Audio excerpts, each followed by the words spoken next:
Hey YouTube and my YouTube family. It's your girl, Miss Rochelle, coming to you with another video. And this is my video on what I'm thankful for.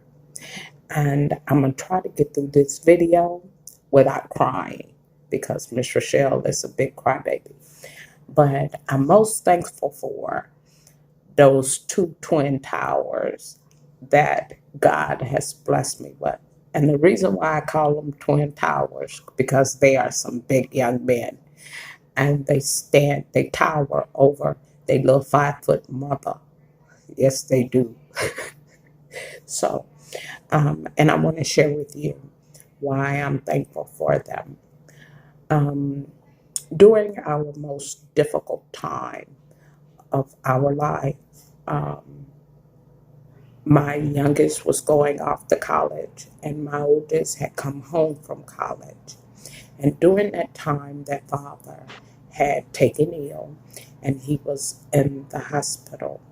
And I'll never forget, it was during spring break. And here in Houston, during spring break, they used that time for the children to go visit different colleges. And how I know that, because I work for Houston has the largest district in the state of Texas. I gave them 27 years, Houston Independent School District. So I never forget that I was home one day, and the hospital had called me to come back to the hospital because they were getting ready to put him on, my late husband, on life support. So I was back there getting ready, and I just happened to step out in the den area, and I hear my oldest son telling his friends that he could not come to whatever they were getting ready to do, their little social gathering, because they're not looking for my husband to make it. And he needed to be here for his mother. Now, as parents, we don't know if our children are really paying attention and listening to us.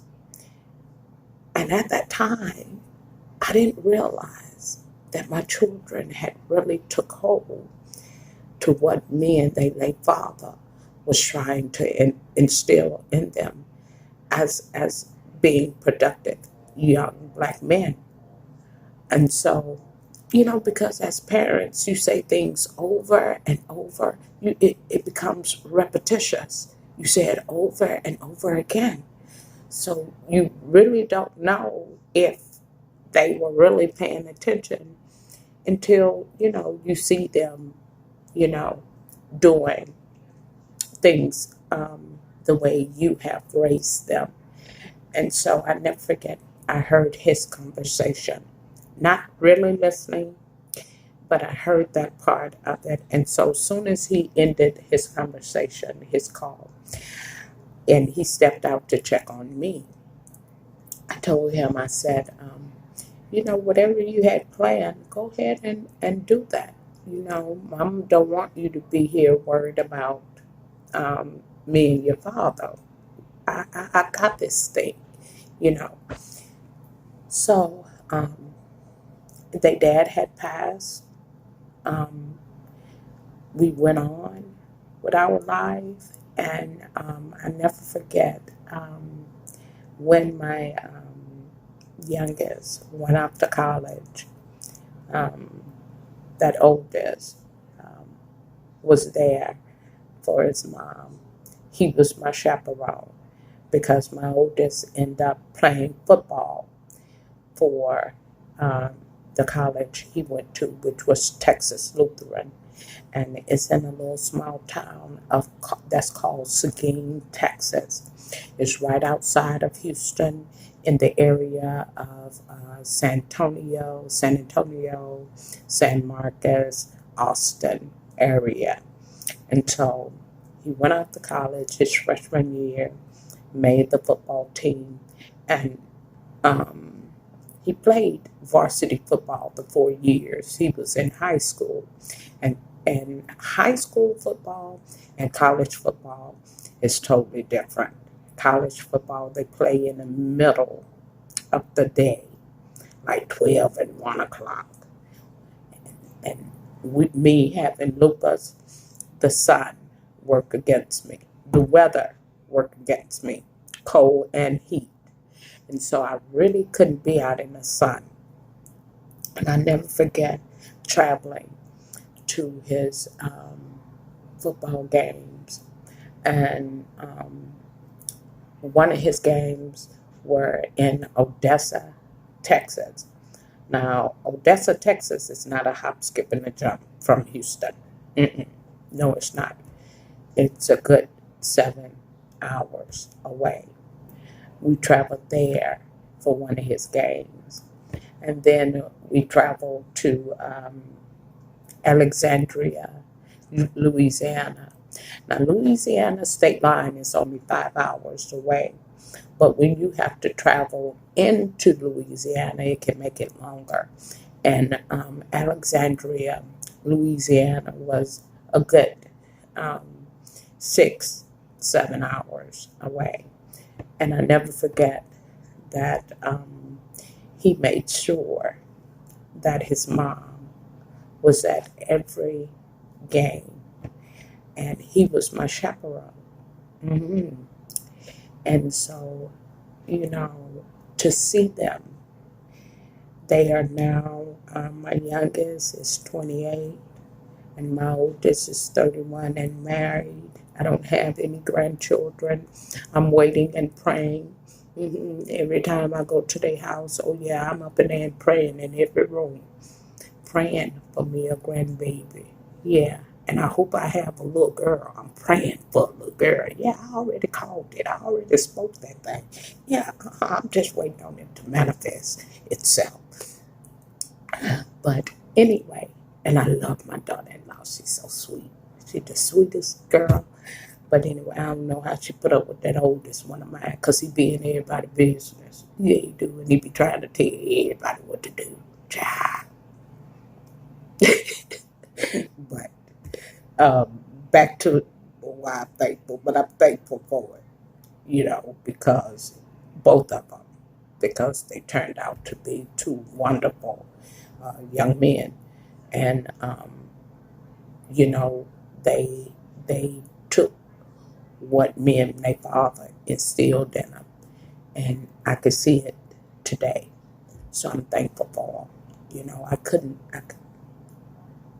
I can't ask for anything better. And when I tell you I'm blessed, I am. And I didn't know how I was going to get him through college. I didn't. And I'm grateful. I'm grateful. And I hope that this video encourage you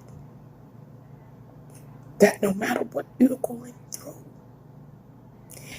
each day that God gives you, know that you can make it. And I want you to make it your best. I want you to keep pressing, keep moving. Don't let anything interrupt your path. I always tell you, you cannot stay in one spot. Life is about learning experiences. That's what it's about. You can't stay comfortable in that spot and think you're going to learn anything else. You've learned what you had to learn through that experience. Now you're getting ready to go into another dimension. And you have to be ready to go into that other dimension. And so it's strength in your trials. It is. And I want you to be encouraged. I want you to look at me and say, if Miss Rochelle can make it, so can I. So I want you to keep pressing toward the mark of a higher calling. Because you're greater. You're greater than what you can even imagine or think. And greater is what's in you than what's out there in the world. Yes, it is. Because that's the way He made you. That's how He created you. So I hope that this video of why I am thankful, I hope it encouraged someone. I hope that it bless you and encourage you to keep going. You know, I'm always glad that we have a little time to spend together. And as always, stay blessed and not stressed. You know, I'm always sending you my love all the way from Houston, Texas. Y'all be blessed.